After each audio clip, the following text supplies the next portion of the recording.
Hi guys, welcome to the audit and assurance session. Today we will see that how would we attempt a scenario-based question from Code of Ethics, mainly from ethical threats.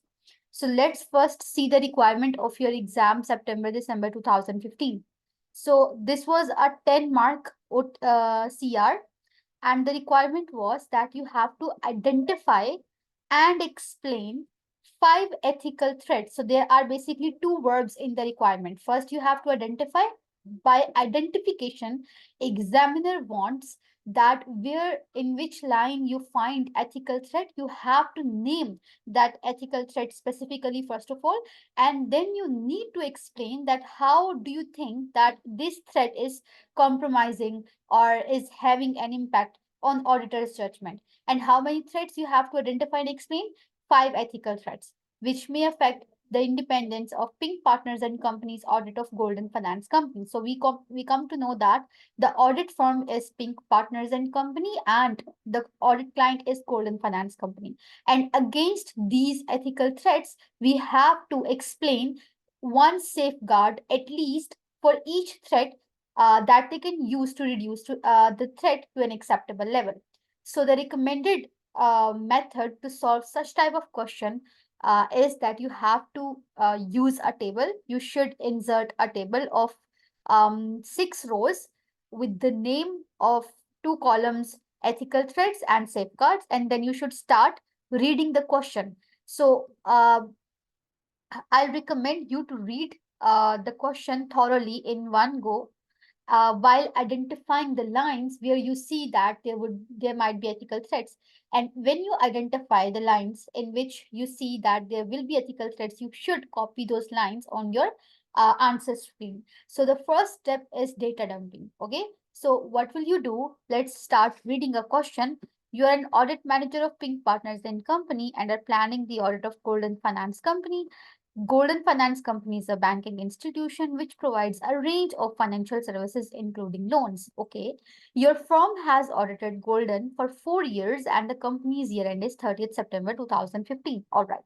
At the end of the August, Golden's finance controller left and the new replacement is not due to start until approximately 2 months later after the year end. The finance director, who is the sister-in-law of the audit engagement partner, has asked if a member of the audit team can be seconded to Golden for 3 months to act as the temporary finance controller. So I have identified that finance director who is on a prominent position to have an influence on financial statements directly. This finance director position is directly related with the preparation of financial statements. That finance director is sister-in-law of the audit engagement partner. So do you see any ethical threat here? Yes, exactly. There is an ethical threat. So you should copy paste the line that finance director is sister-in-law of the audit engagement partner. That's it. Then you can name the threat and then you can explain it. There is one more threat, which is, just give me a second.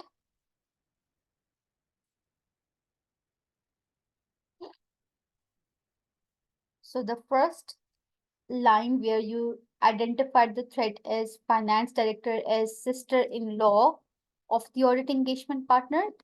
And the second threat that you identified is that they have requested that a member of the audit team uh, can be seconded to Golden for 3 months to act as a temporary finance controller. All right. We will explain, we will identify the threat and explain the threats one by one later, right? So let's first read the full CR while identifying the lines where you see the threat, and just copy paste these lines on your answer screen. You are aware that a number of the audit team members currently bank with the Golden and 2 team members have significant loans owing to the company. So you have identified that there are 2 team members.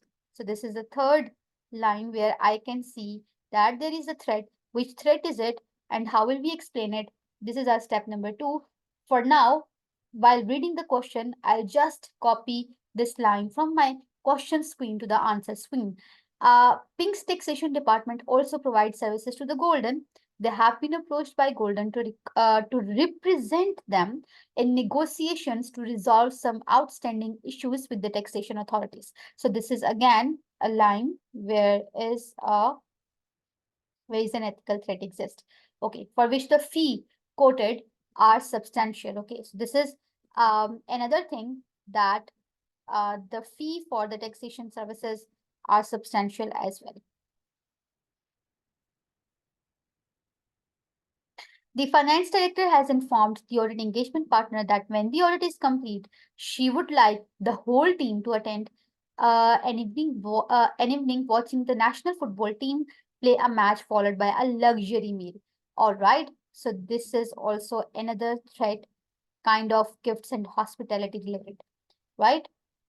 So I will copy paste the lines from the question screen to the answer screen. Okay, and then I'll start explaining, I'll start identifying, I'll start naming the threats and explaining them and writing one safeguard against each of them as well. So how many threats we have identified? Let's see them. The first of all, the finance director who was sister-in-law of the audit engagement partner. Name the threat. What do you think? What's the ethical threat here? Yes, you're correct. There is familiarity. And how will you explain it? You will explain that as the finance director who has the position to have an impact on the financial statements, is sister-in-law of the audit engagement partner, it means later on the audit engagement partner will be too sympathetic with the finance director work, and he will not remain objective in checking his work, and he will not find out the mistakes in his work just because of the relationship, right? So this is how you will explain it, and this is how you have named it. Now, what should be the safeguard? The safeguard should be that the audit engagement partner should be someone else who has no relationship with the finance director. So do not send this audit engagement partner who is sister-in-law of the finance director to this audit client. Remove this partner and send another partner to this client. So listen, now 0.5 marks for naming the thread, 0.5 mark for explaining the thread, then it will make whole 1 mark, and 1 complete mark for writing 1 complete safeguard. So 2 marks per thread. This way you will get 10 marks for 5 threads, right? Then see the next thread. Member of the audit team is requested or is asked to be seconded to Golden for 3 months to act as a temporary finance controller. Guys, which thread do you see here?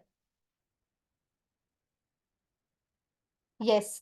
So basically, yes, you can identify that there is self-review threat. How?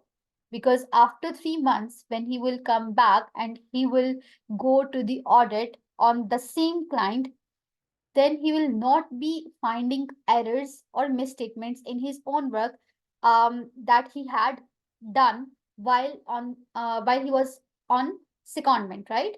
So because he will be working on the position of finance controller, and finance controller again is the position which is directly involved in preparation of financial statements. So after the secondment, when he will audit the same client, he will not be objective, he will not be independent in reviewing his own work, and he will overlook his own mistakes. So there is a self-review threat. So what should we do? Yes, do not send that member of the audit team to the client when he is back. Send another member of the audit team to that client where he has no where he has not done any work on the Golden. Okay, so this was the second threat. Let's see the next one. You are aware that a number of the audit team members currently bank with the Golden, and 2 team members have significant loans owing to the company. This is very important threat, guys, because our audit client is a financial institution, which is the bank, and 2 team members have significant loans. Okay, so first you have to check that if you have to question yourself that whether lending of loan is in the normal course of business for a bank. Yes, it is in the normal course of business. Now what do you need to check is whether these loans were given on some favorable terms to these two team members or not, because these are significant loans. And if you have found that if there are any preferential terms, preferential treatment of the loans to these two team members, it means there would be self-interest threat.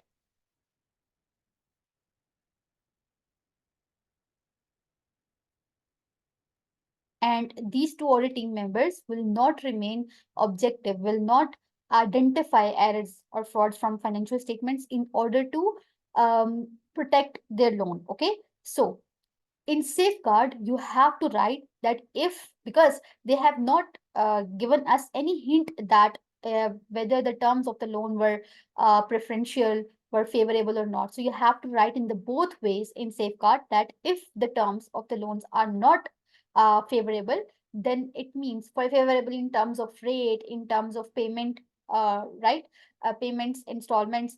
So it means if they are not favorable, then no safeguard is required. But if the terms of the loan are favorable in any way, it means then we have to remove these two team members from the audit team of this client, and we have to send some other team members to this client, right? Then the next one. Pink's taxation department also provides services to Golden. They have been approached by Golden to represent them in negotiations to resolve some outstanding issues with the taxation authorities. Guys, we have studied where the audit firm is asked to represent in negotiations with the audit client. Here is a very severe threat is there, which is called advocacy. Because here your independence in appearance will be threatened. You will be seen as the representative of the client, and court says that this is simply not allowed. Politely refuse the client for um, asking you to appear in negotiations, because the threat is so significant that no safeguard can reduce this threat to an acceptable level. And another one is the fee quoted is substantial. It means if it is substantial and they are already your audit client as well, so you're earning through audit, you're earning through taxation services, it means you have to check whether you are not becoming fee dependent on this client or not. Because if you are overly reliant for fee on this client, there could be potentially a threat of self-interest. The same way you will explain it.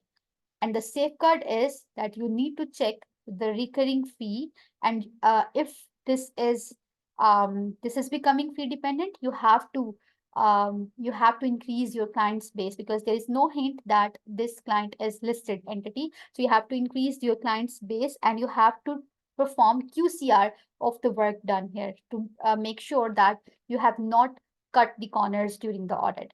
The last one is the finance director has informed that the audit engagement partner that when the audit is complete, she would like the whole team to attend an evening watching the national football team play a match followed by a luxury meal.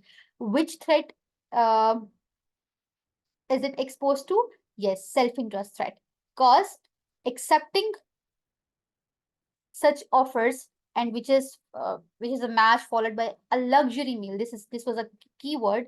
You have to explain that auditors might not be able to find errors in order to protect their own interest of own luxury treatment. Okay, also the acceptance of such luxury meals will make the audit team familiar with that client, and they might become too sympathetic with the client that they will not remain objective. Okay, and they will not find errors in the financial statements. Okay, so you can identify self-interest or familiarity both, but be very careful. Whichever threat you identify, you have to explain it in the correct way. And what should be the safeguard? Code only allows gifts and hospitality if they are trivial in nature. Okay, the timing doesn't matter. The value of the hospitality is, so as because it is a luxury, so you have to politely refuse the client for such a luxury meals, because you cannot accept that. Okay, so this was the question, and if you explain it in a correct way, you may get 10 out of 10 marks. This is it, guys. I'll see you in the next video. Bye bye.